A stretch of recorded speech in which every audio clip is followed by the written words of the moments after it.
আপাতিত রশ্মি এবং যে বিন্দুতে পড়ছে আপাতিত রশ্মিটা সেটাকে বলা হয় আপাতন বিন্দু। এবং আপতন বিন্দু থেকে যে প্রতিফলিত হচ্ছে এটা কোনো প্রতিফলিত রশ্মি।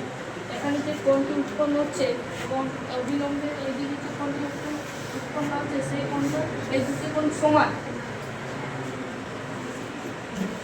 এখানে যে কোণটা চলে যাচ্ছে 40 ডিগ্রি, এখানে সে 40 ডিগ্রি।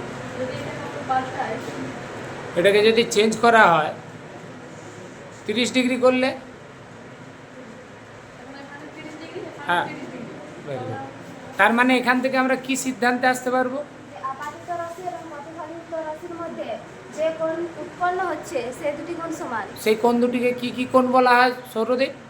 আপতন কোণ ও প্রতিফলন কোণ। এখানে কোন কোন কোন কোথায় কোণগুলো আপতন কোণ কোনটা?